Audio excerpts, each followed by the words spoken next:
Thank you, John.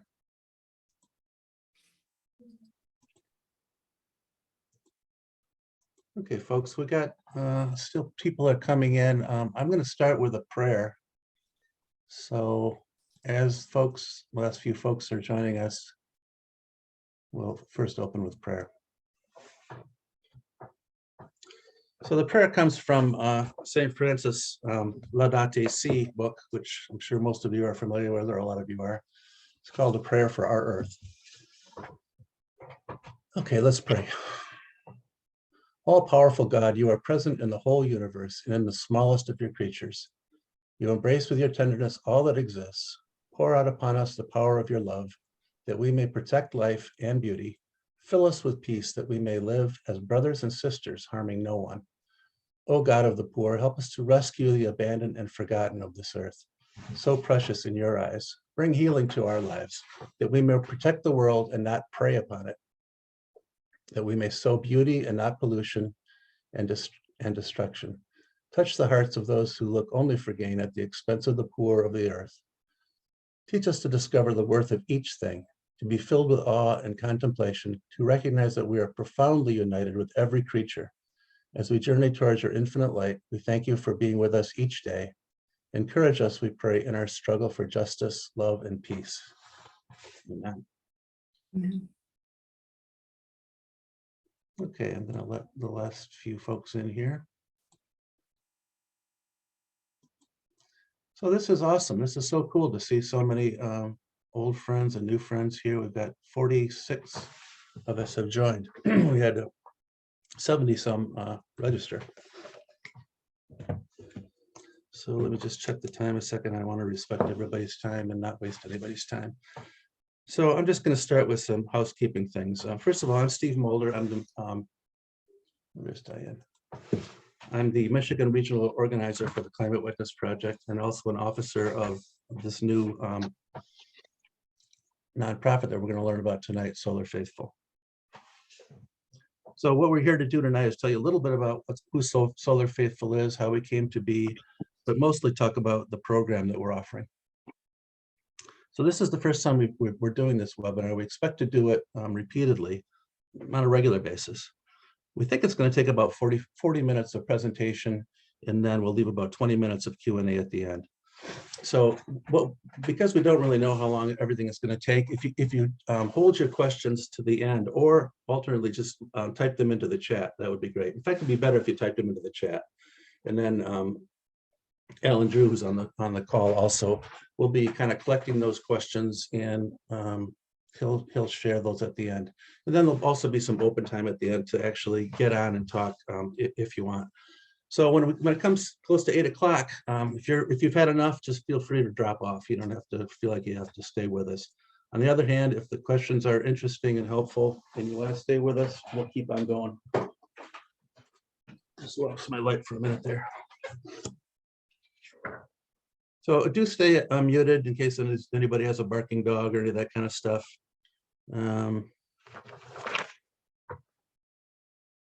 The main purpose really, or our hope really, is that you'll become interested enough in this project that you'll want to follow up with us. And so to that end, we have an interest form. And so that will be posted in the chat, and it will also be on the last screen that you'll see. So the idea there is that you would just say, click on that, go to the interest form, fill in a little data about yourself, and then we can follow up with a specific conversation with you. So answer all the questions that you have. I don't think we're going to be able to answer every question tonight. So, but what we really want to do is start a separate conversation with each of you. Okay, so let's go. So these are the officers of Solar Faithful. And not the officers, I'm sorry, the board. So we'll start at the bottom left-hand corner and go around. It's Jennifer Young, Rob Rafson, I'm going up and to the left. Myself, Steve Mulder, then Donna Lee, Alan Drew. Now coming down the other side, Murray Rosendahl. John Mirsky's at the bottom. Diane Chechlik is at the sort of in the middle of the bottom, and then right in the middle of the screen is Diane Van Buren. So these are folks who have come together from different traditions, different areas, different organizations, we've been talking together for about a year now, and what's come out of all of our conversations is this new nonprofit. I've got a few more folks in the waiting room. I'll let them in.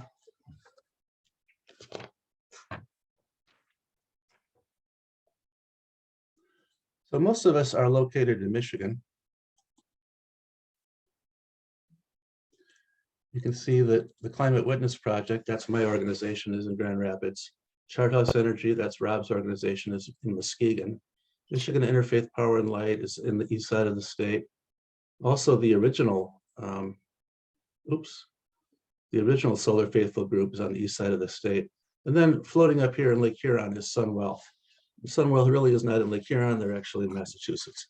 But they're the impact investor that we're working with. So we're going to hear a little bit more about each of these organizations, how we came together to launch Solar Faithful, and then we'll talk about the offering.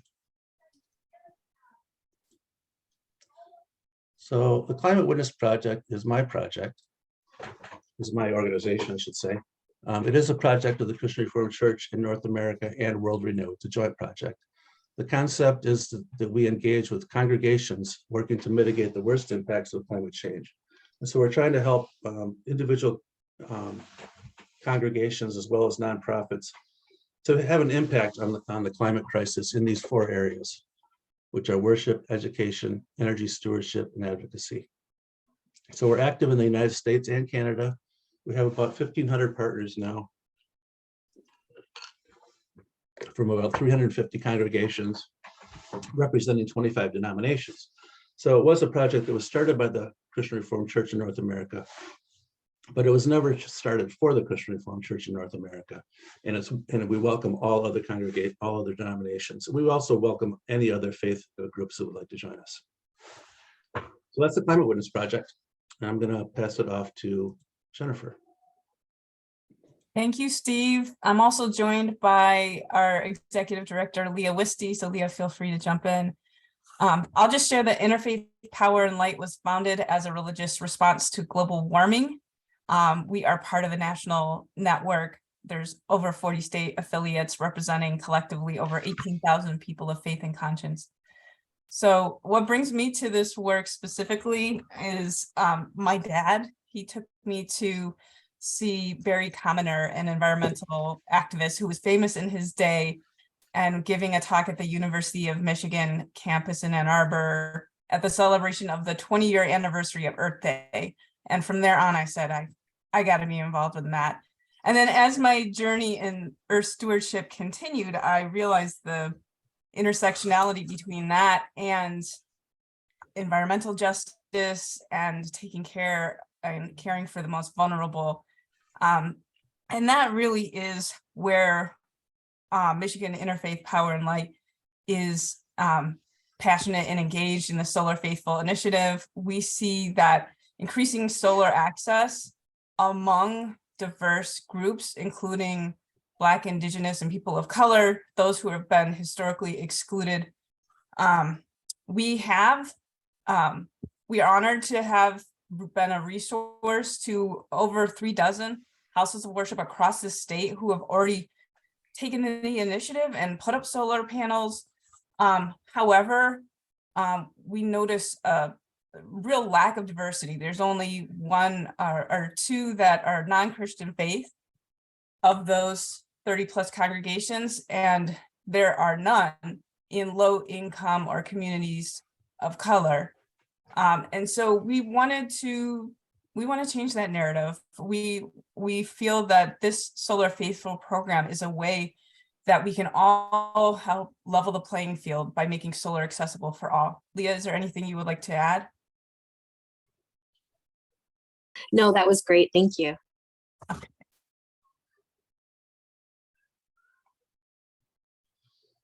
Okay, thank you, Jennifer. Murray?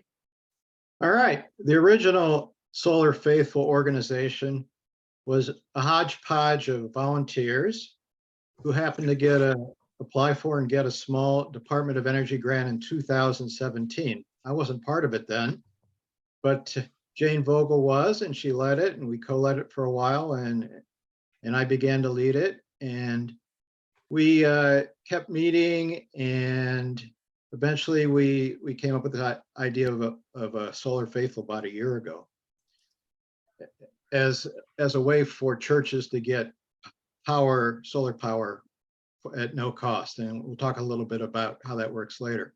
But what Solar Faithful did was we got solar on the houses of 8 different houses of worship in Southeast Michigan, Lansing.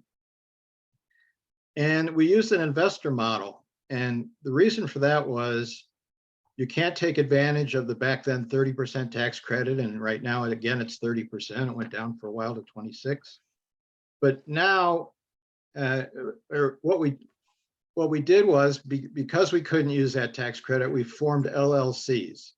And in the case of my congregation, Genesis of Ann Arbor, which is a combination of 2 congregations which equally share the building, St. Clair's Episcopal Church and Temple Beth Emeth, a Reformed Jewish congregation.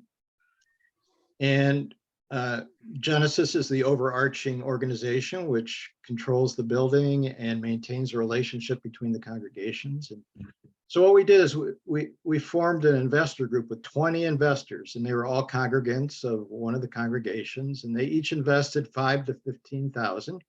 And you'll see that picture on the left, that's Genesis. And that LLC purchased 80 solar panels that went on the social hall roof. That's the white roof in the foreground, and 80 panels on the south facing side of our offices. And that equals 160 and panels. It's a 64 kilowatt installation. And it provides about 30% of the power we use pre-pandemic. And that's how it works. And we entered into a power purchase agreement between Genesis and what the LLC is called Eastover Power. And that's going to go for 20 years, at which time the panels will be donated back. And we do have out clauses after 5 years, which you're required to do to get that tax credit. The LLC has to be there for 5 years. And after that, Genesis can buy the solar installation at prices that are included in the contract. So that's what we did. And there were, as I said, there are a total of 8 other houses of worship that did this. That's a total of 534 solar panels, 188 kilowatts, 440,000, so almost $500,000 in investment. And the investor groups range from 1 to 20 investors. And some of these people are here tonight, like Diane Checklich, who was the first one to do it at Ferndale UCC. So that's a little bit about the history of Solar Faithful, and I'm going to pass it on to Rob of Chart House Energy. Yeah, I formed Chart House Energy about 14 years ago, and built the business with a model of owning as much solar as we could, but also doing job training and working in low-income communities. And sort of interestingly, we've done. I've been trying to work on how to put solar on houses of worship for even before Chart House was formed, and over the years figured out basically how I thought it would work. And the key was to find an impact investor that we could partner with, and that I think we can go to the next slide. And so a year ago, Steve came to me and asked, saying that they had gotten some projects done and was interested in really, in quotes, getting it done. And as such, we've been trying to develop a program that we could expand big. And so this group of organizations have gotten together. We formed Solar Faithful. It is a 501c3 formed at the end of last year, and we're just ramping up. We've got the first 5 houses of worship under contract. And we've got a group of others that are interested. And we'll go through the details as we go forward. But in general, our real focus mirrors what Jennifer had said about in being inclusive, and also to use the energy transition that we're in to also make social and economic impact in the communities that we're present in. I think John's, yes, and this is so our overall arching focus is to increase solar on houses of worship and also provide the education to the faith leaders and to teach about, how this impacts their communities, and that hopefully that would then get the rest of the community to move in a more sustainable future. So John. Good evening, everyone. My name is John Mursky. I live in Ann Arbor, and I was involved in the original Solar Faithful and have stayed active since then. I'm an investor in solar that went on the roof of Ozone House in Ypsilanti. So a little bit different application, but still a very worthy one. We think that there are 7 compelling reasons for installing solar and working together with Solar Faithful to do so. So the first is, we believe that there is a strong moral imperative for climate action, and specifically for installing solar. All of our faith traditions call for caring for the creation. That means not only all of us and the world's most vulnerable, but that also involves caring for the planet. When your congregation installs solar, you are displacing power that is generated by your utility, and that is generally referred to as gray power. It's not exclusively black power, which is or power coming from fossil fuels. It's also mixed with renewables, but most of it is generated and by fossil fuels, mostly from coal, and now being displaced by natural gas. And when you burn those fossil fuels, when you combust them, you create pollutants, which I like to refer to as atmospheric sewage. The first group of those are greenhouse gases. We all know that greenhouse gases are the cause of climate change and global warming. The most well-known is carbon dioxide, but also because methane or natural gas is piped all the way from the wellhead to power plants. There are leaks along the way, and methane is a very, very powerful greenhouse gas. So the two of those act to warm our planet. The next set of pollutants that are coming from combustion are sulfur oxides and nitrogen oxides, and those lead to acid rain as well as to a range of negative human health impacts. The third set is particulate pollutants. These are very, very small pollutants that are typically 2.5 microns and below. The most obvious aspect of that is soot that you see coming out of a power plant. You also see it with diesel vehicles, and that also has a lot of negative impacts, not only asthma, but a bunch of other heart and respiratory diseases, and can even cause cancer. The reason why we want to stop that and reverse that is not only because of climate change and global warming, but most power plants are located in neighborhoods, in neighborhoods that are basically low-income neighborhoods, BIPOC neighborhoods, disadvantaged communities. So when we start to reduce demand on that, those plants shut down, and we see the benefits in reduced pollution as well as the benefits to those communities. The next imperative, or the next compelling reason for doing this, is we have a real commitment to inclusion and environmental justice. We want to serve all faiths and traditions, all economic levels, all ethnic and racial groups, as was covered by Jennifer earlier, and we want to do that as a part of the energy transition. Solar Faithful has made a real deliberate effort to do business with others that share our values and practices. An example of that is we're banking with a B corporation or benefit corporation, and benefit corporations are organized around not only making a profit, but serving people and serving the planet, and that's exactly what we want to do. We are committed to paying prevailing wages to installers and repair persons, and you can see we have a fairly diverse board, and we want to even make that a more diverse board that is reflective of the communities that we want to do business in and install solar in.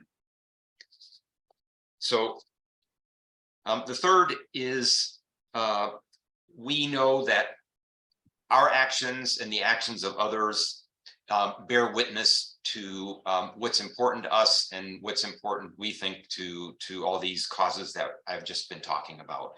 We know from our own actions and observing those of our neighbors that they inspire us, and we believe that by houses of worship and religious nonprofits installing solar, you're going to inspire your members, your neighbors, and frankly, other nearby congregations to also take action. The fourth compelling reason is, frankly, it's easy. So Murray described the original model where you had to pull together investors. The investors had to draw up all kinds of different contracts. You had to go out and get quotations and so on and so forth. With the Solar Faithful model, you're dealing with us and we take care of all those actions. So you don't need technical expertise or financial expertise. You don't have to worry about maintenance. We're the ones that are vetting our contractors. We're the ones that are pulling together the financing. We're the ones that are getting multiple quotes. We're doing the fundraising, and we bear the financial risk. And I think something that I'd like to say when I'm talking about us is that each one of us individually have a long record of volunteering and serving in our communities and in our congregations. We hope and believe that you can view us as being trustworthy and that we are not motivated by profits, but we are motivated by service. The fifth is, and this may not be that important for many of you, but you will save money.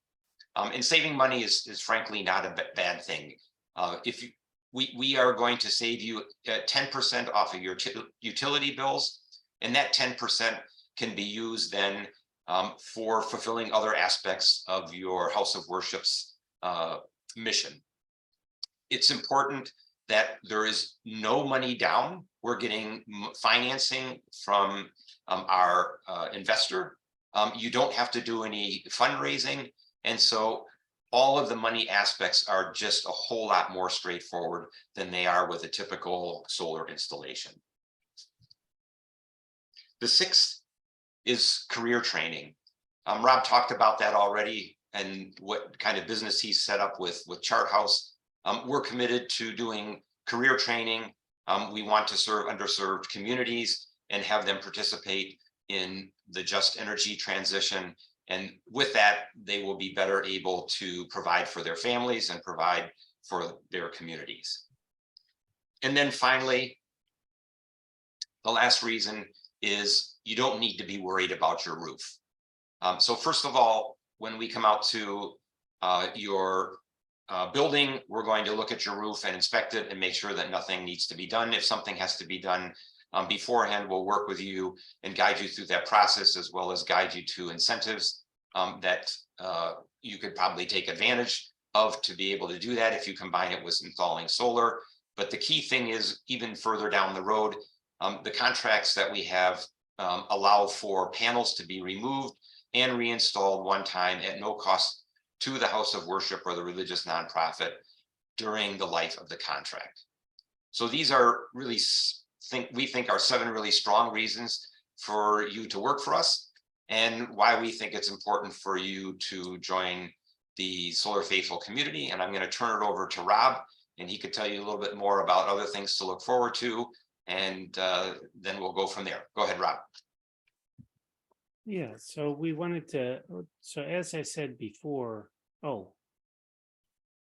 we can go to the next slide. So how it works is as part of the Inflation Reduction Act, it gave us the opportunity to have two options. One is a direct purchase, the other is a power purchase agreement. In a direct purchase, it's very much like buying a piece of equipment, except Michigan Saves, which is a program set up in 2008 with a loan guarantee by the state. It allows for an installation, or I should say borrowing, up to 100% of the project cost. But one of the keys in the Inflation Reduction Act is that nonprofits can now either use or transfer the benefit, the federal incentives. And so in some cases, we're going to get at least 30%, but since we buy domestic content and pay prevailing wages, we expect all of our projects to have at least 40% discount, and some in low-income communities will have 50% discount. And that dramatically changes the economics of purchasing a system. So, but with Michigan Saves, this is a relatively low impact. It's a simple purchase agreement. It's a simple loan agreement, and that loan will be less than the cost of power from the utility. At least that's our goal. And so this is the best financial option at the end of the day, but it does have more risk, and it also takes a little bit more effort on the congregation's part. And then the next option is a power purchase agreement. And in this case, we have an impact investor who goes ahead and pays for the array. Charterhouse Energy or another installer will install the solar array and maintain it. And then the contract is just a simple agreement to purchase the power that's generated on the roof and at a discounted rate. And then that contract's for 25 years. And at the end of the contract, the equipment is owned by the congregation. There are options along the way that to buy out the system if needed. We also have included in both of these agreements also that if any time during the 25 years, if the array needs to be moved and replaced, that's included in the project cost.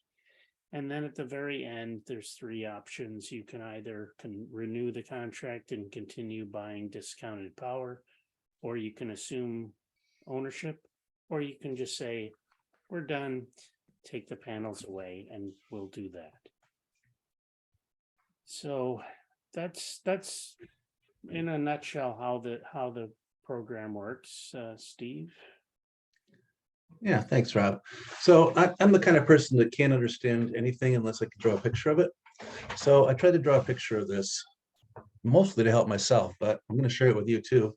And if it helps you, great. If it just adds mud to the water, forget about it. So here's your church. This is how we're operating today.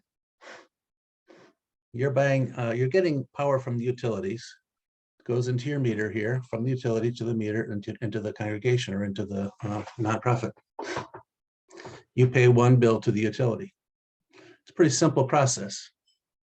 It's not complicated, but here's the downside. You get a big cloud of greenhouse gases and you spend a lot of money. So that's what we're trying to address with Solar Faithful. So let me show you the new improved method. So here's the congregation, and now we're taking advantage of the sun. We're still working with the utility, but the first thing we're going to do is get an investment from Sun Wealth. So Sun Wealth, again, is this impact investor that we're working with in Massachusetts. And probably as we go forward, we'll work with other impact investors, but for now, it's Sun Wealth. Sun Wealth is going to pay Chart House Energy to put solar panels on your roof. Those solar panels will be owned by Sun Wealth, and you will sign a PPA, a power purchase agreement, to buy the power that comes off of those panels.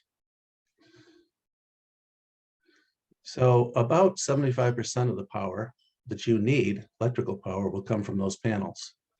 And at sometimes you might create excess power. In that case, it goes into the meter and back to the grid, not really to the utility, but into the grid.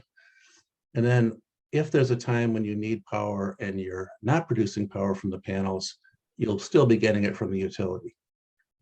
And actually, the system is going to be designed so that this is the power purchase agreement model, obviously. So in this case, the system will be designed so that you get about 75% of your power from the panels, your electric power, but you'll still get about 25% from the utility. So now you're going to be paying 2 utility bills. So 75% of your electricity, you'll be paying for that to Sun Wealth, but you'll still be paying a small amount to the utility. So that's really the only burden on the congregation. It's really 2 things. You have to sign a power purchase agreement. So that might be a issue. You'll want to have the right people look at it and all that sort of thing. But then monthly, you'll have 2 utility bills. But literally, that's the only burden on the congregation. So you're not going to be responsible for maintaining these panels if something happens to them, if they're not working right, if there's an issue with the inverter. All you do is pay for the power that comes off those panels. So that's my picture. And remember, our big cloud of CO2 and our big dollar sign has now shrunk to a much smaller cloud and a much smaller dollar sign. So that's one of the purposes of doing this. So I want to just walk through one example here. And there's a lot of numbers here. There's a couple of spreadsheets I'm going to show you. I don't expect you to I'm not going to go through them in detail. These are really round numbers. This is just to kind of demonstrate how this will work for one example. So this example here is a 25 kilowatt system. So this congregation has a monthly electric bill of about $600. That's about $7,200 annually paid to the utility at 18 cents per kilowatt hour. So they're buying about 3,333 kilowatt hours per month, or about 40,000 per year. Oops. So Chart House Energy will install a 25K system, which is again expected to provide about 75% of the congregation's electrical needs. And that's going to be about 50 panels in this particular example. So 25% of the congregation's power will continue to come from the utility. So for the power that's produced by those panels, the congregation will start with a 10% discount from what they were paying the utility. So over the course of the 25-year contract, the PPA rate will increase by about 1.5% per year. But the rate that the utilities will charge or have charged historically has been about 3.5% per year. So really the gap is going to grow from year to year so that you're saving more and more money every year.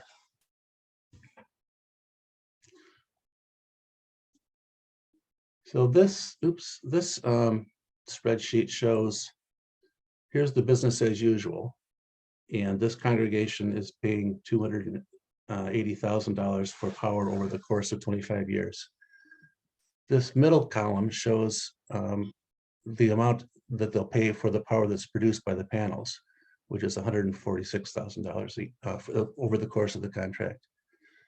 And then this is the power that they're still purchasing from the utility. So over the course of the 25 years, they're still paying $70,000 to the utility for a total of $216,000. So I've got something blocking there we go. So in this case, the congregation or the nonprofit will save $64,000 over the course of 25 years. or an average of about $2,500 per year. So again, at the end of this, we're hoping that you'll want to follow up and talk more about this. We're happy to share these slides. And actually, I'm going to put my my email address will be on the last screen, but I'll also put it in the chat. I can send you these slides. I can send you these spreadsheets if you want to just spend some time with them. So this next slide, this shows, oops, going the wrong way. Here's the direct purchase. So the business as usual is the same. If you just continue to, if this congregation just continues to pay the utility. In this case, though, they're purchasing this system themselves. It's a $100,000 system. They're borrowing the money from Michigan Saves at 7.5% interest. We would expect to get about half of the money back from the incentives that are available, partly through the, well, mostly through the IRA. So after 10 years, the system is paid off. In this case, the power that's produced by the panels is going to cost the church about $72,000. It'll cost the power that they're still going to get from the utilities is about $70,000 for a total of $142,000. So this is the biggest way to save, right? This is the best deal if you're strictly looking for saving money. The downside here is that you have to do a lot of groundwork yourself. You have to maintain the system yourself. And really, it kind of excludes those congregations that don't have the resources, either financial resources or expertise, fundraising ability, whatever, to do all of that work to purchase a system like this. If you're blessed to have those kinds of resources, great. This is a great way to go. If not, the power purchase agreement is a really good way to go. Oops. Okay. So yeah, that was the cost there of the system. Those are the incentives. And I'm going to turn it back to Jennifer, and she'll walk you through the process of setting this up with Solar Faithful. Sure. Thanks, Steve. I've already dropped a link in the chat to the Solar Faithful interest form, which is really like step one.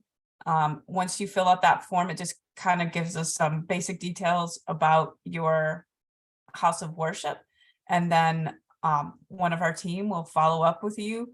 We probably will ask you for 12 months of utility bill data so that we can put together a proposal that would estimate the size of your system. Anything else, Rob or Steve, you want to say about that? Nope, that's exactly, that gives us both the address, but it also gives us what rate you're on, and it gives a lot of other important information. Then we'll come back to you with a draft proposal, and then if you guys are interested, then we'll move forward with Sunwealth to do the financing. They will ask for information about the congregation. You want to finish out? Right. Yeah, so as displayed here on the slide, it really, our job is to get out of the way and make this as easy and effortless for you as possible. So it's more a matter of like you in your congregation asking whatever questions that you have and getting them answered from us so that you get the sufficient approvals from your board to move forward. We will provide everything that you need. You just let us know what you need, essentially.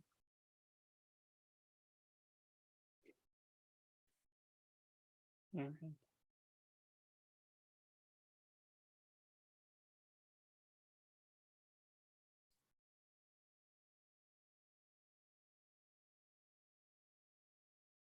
Yeah, so Steve got some photos of early adopters, faith communities who took the plunge to go solar. This is Faith Lutheran in Okemos in the Lansing area.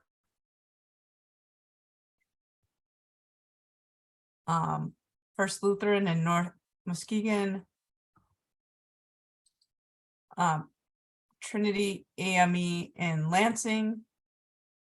And Rob, correct me if I'm wrong, this is one of the newest to Yeah, assign the, And they're also in, they're in the low income area, and it's a Black congregation, so it really does show our interest, not only interest, but our drive to be inclusive.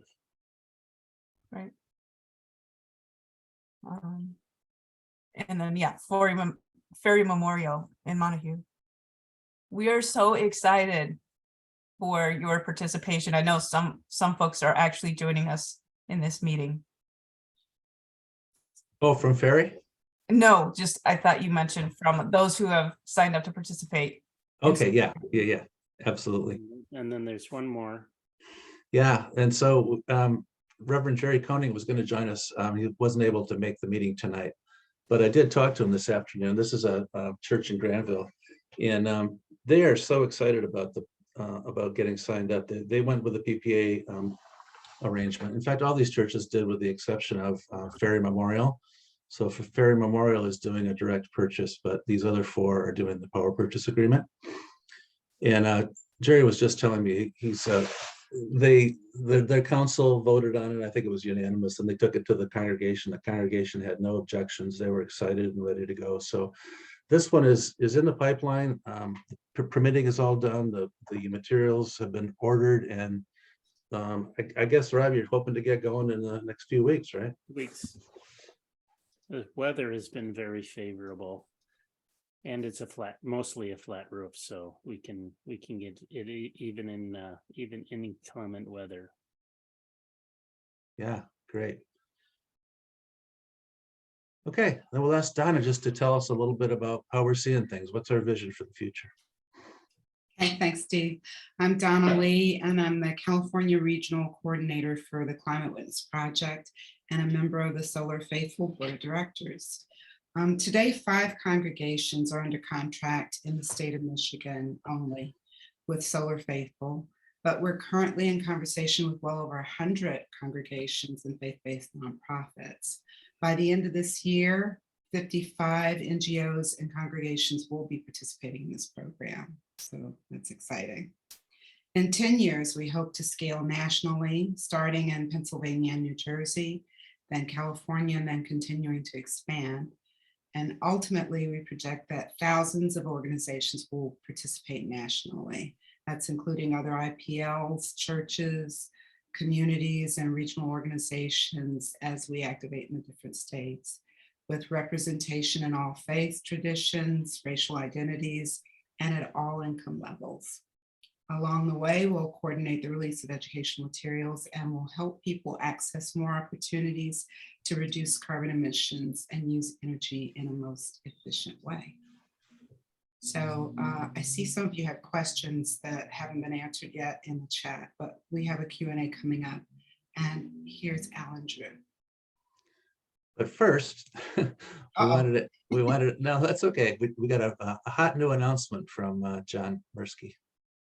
Yes, so we have actually been in discussions with Black Power. Black Power is a minority-led for-profit company based in Brooklyn, New York City.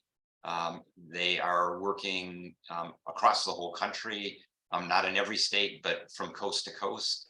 And we have essentially a finalized memorandum of understanding. It's yet to be signed, but should be within the next week or two.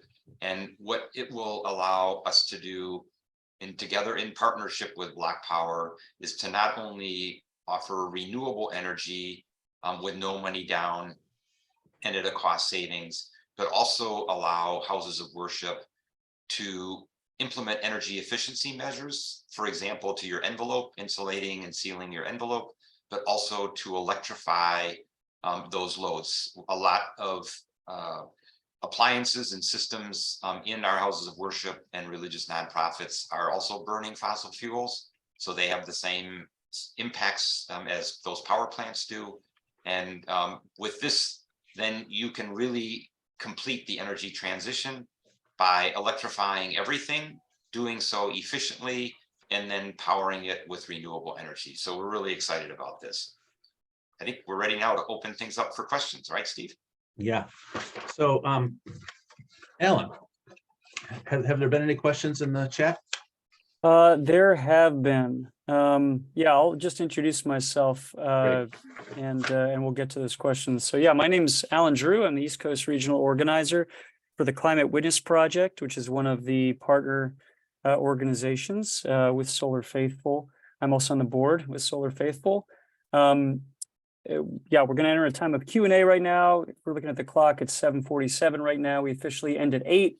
We're going to get through as many of these questions as we can. And if we get to the end, we still got some more questions. Those who want to hang on afterwards and keep asking their questions, we can hang on for a little bit. Probably most of the questions are going to be answered by Rob Rafson, who's the president of Solar Faithful, but it's also okay if you have questions where you want to address specific people, feel free to do that. Just so you know, it's really important if you want to really start a dialogue to explore questions that you have, fill out the interest form, which is right there on the screen. You can see it right there. Or another great person to reach out to directly is Steve Mulder. His email is right there. So feel free to reach out there. There have been a number of questions in the chat. I'm going to just start going through them. I'm going to address these to Rob.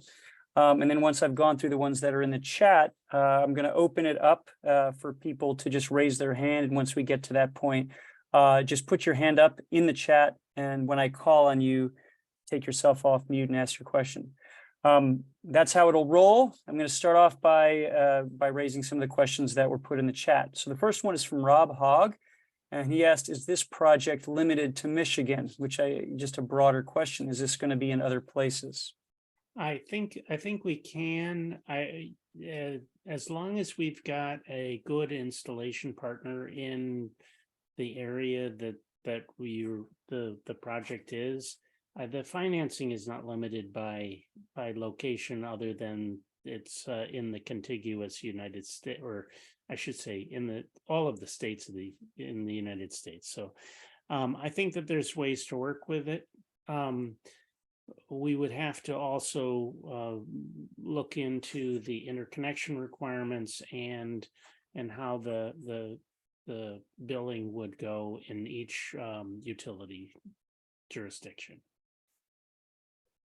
Great. So a short answer is yes. Send us your electric bills. All right, next question from Pat Butin. Is there a link for general info to pass on to others at their churches? Like, I guess, is there sort of a one pager that has a lot of the details all nailed out that is really easily accessible? Yes, we need to, if you send a note to Steve, we'll send you some information. We're right now developing the website and be able to have that all posted, hopefully in the next month or two. Great. Next question is from Dan Klein. Is there an option if a house of worship self-fundraises rather than going through the loan program? Absolutely. If the house of worship has the funds to do the project, wonderful. And with the Inflation Reduction Act and the ability to have those incentives converted to cash as a rebate at the end of the project, the fundraising should be much more decreased. Great, thank you. Here's another question. Any future consideration of bi-directional installation with the solar systems? Absolutely. I think the thing that's going to be really interesting, I think, is especially the bi-directional charging of vehicles, so that you can use a EV as a source of power for the house of worship, especially in emergency situations. And so all of these systems are set up bi-directional from the solar array itself. So if there's any excess in a period of time, like during the summer or during the spring when it's not very hot and there aren't any people in the house of worship, then you may export some energy. And in those cases, then it's important to see what the compensation is that the utility will pay for that excess power. We don't at this point include stationary storage, but if the house of worship is specifically interested in being an emergency shelter and wants to have uninterruptible power, then we can work with that. Great, thank you. Here's a question. Do you want attendees to fill out the interest form even if there's no commitment or statement of interest from the organization yet? Basically, just if they just want to learn a little bit more, should they fill out the form? Yes. Great. Here's a question about scale. Does this make sense, this system, for a small church with the example that's given would be a $200 per month electric bill? Well, that's the one of the parts of this that I'm most pleased about, in that we're able to scale this from a very small house of worship all the way up to a very large facility. And so even in this first group of 5 that we have included, we have a 12 kW and we've got a 65 kW. So we've got a full range of the kinds of projects that we expect overall. And it's really pleasing to have a investment group that's willing to take on the very small projects. Great, thank you. Here's a question that says, I'm wondering how this works in Michigan. Does it? I can probably just say, yes, it does work in Michigan because this is where this is based. And we were just talking about how it works. So Well, yeah, yeah. You want to say anything else, Rob? Yeah, I think the question is about weather. And Okay. a lot of people's impression about how much power we produce. And the answer is that right now, solar is inexpensive enough that it is the least expensive way to make power. The utilities are buying solar arrays because of that. We're seeing it expand. And honestly, Germany has something like 40% solar, and they have less sun than we do.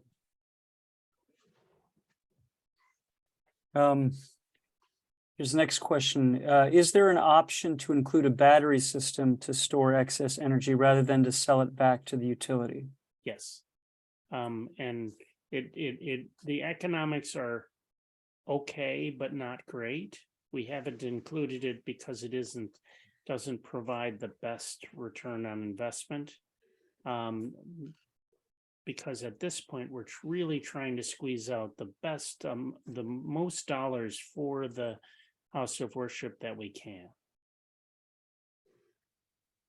Great. Next question. We're in Kansas. Kansas does not have statutes to enable an investor group to incorporate to pass savings to churches. How long will it take Solar Faithful to get to Kansas? If you fill out the information and get us a year's worth of electric bills, we would be happy to look into the legislation and see and the interconnection rules and see how we can make it happen. We're keeping in mind that behind the meter, we're really just reducing the usage of the facility.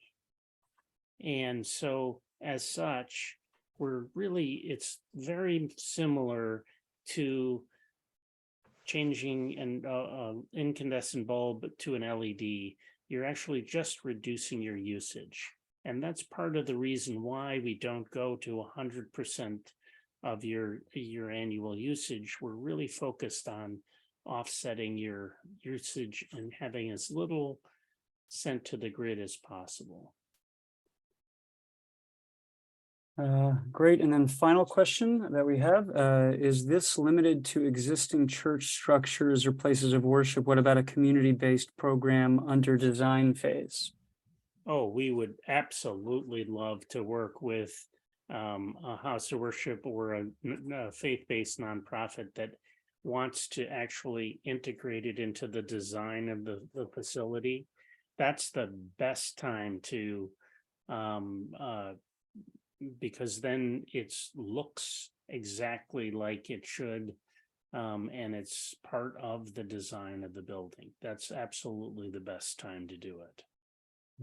I might add that this also works for example, faith-based schools, and as was mentioned just now, community centers and things like that. So this is not just exclusively buildings that are houses of worship. We've targeted this at houses of worship and any other building that is a faith-based nonprofit. That includes faith-based housing and, you know, yeah. Parochial schools, whatever you want to call them, all that. Great. I have just a couple more questions came up. Can this be used strictly as an uninterrupted power system or UPS?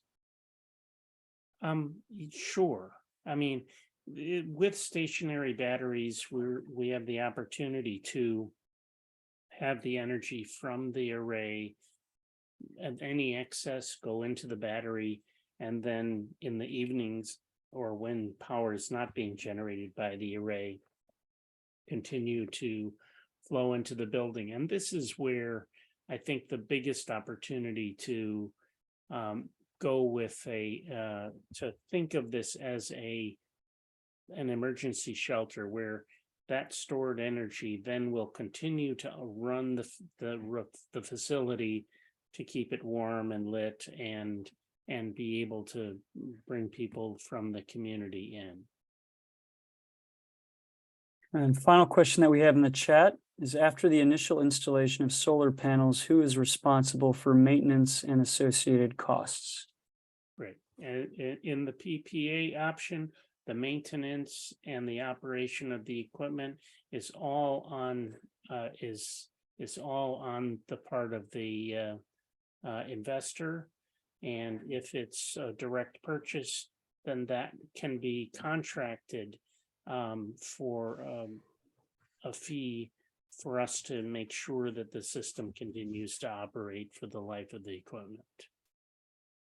If I may, just to clarify, we're not going to be sending people up on your roof to take snow off every time it snows or wash the panels once a year. This is basically for basically solar panels require very, very little maintenance. So we would replace an inverter if it went out. We would replace a solar panel if it went out. Those are the kinds of maintenance activities that we're talking about, just so that it's clear that there's some differentiation between some things that some people might think is routine maintenance and what we're really talking about. Anything to add to that, Rob? No, I think that's perfect. I think there's one more question. There was a hand up, Tim Viduva. Thank you. I love this program. Especially the PPA option. I think that's outstanding. I think, sorry for being a little bit long-winded. I feel like it really addresses the core hesitancy, and especially for people from my faith community, some of the values we talked about climate change, that's been kind of more politicized. But if we're talking about the financials, that's very clear, especially if they're saving 10% off energy, and then they get the system after a set period of time. And my question or concern is, between the two different options, buying things outright and taking on the risk yourself as a congregation versus doing the PPA options, it seems like there's a big financial difference, because you were talking over in that example over 100,000, which is like more than the cost of it. Is that just like fair market, a reasonable profit, I don't even know if you can share the profit figure that I guess Solar Wealth or Sun Wealth takes on. It'll be a really easy way to sell it to someone if it's like, the difference is they take on all the risk and that's the cost of the risk. That's the fair market value for the cost and a reasonable profit for that. But it seems like it's maybe a little bit higher because it is quite a difference. Yeah, And the other concern with that, sorry, and I'll be done in a second, is I also am thinking on the equity standpoint, if most congregations that can't afford the first options, where they do get the savings on their own and kind of have to look at the other option, are they missing a lot of wealth building in the meantime? That if they were, had a little bit more capital to play around with, they could see a bigger savings in the long run. So that's kind of two paths to that question. Yeah, I think the interesting I think that the goal of this is to provide access to everybody. And yes, the SunWealth is a for-profit entity. They are an impact investor and they have the lowest PPA rate that I've found. And so we're seeing something in the order of an 8% return on investment on their side. So that's really low from regular investors. Okay, yeah. So, but that profit is a direct that you're taking out of the savings from to the house of worship. That money is going to SunWealth. There's no question that money invested is the difference between the purchase option and the PPA.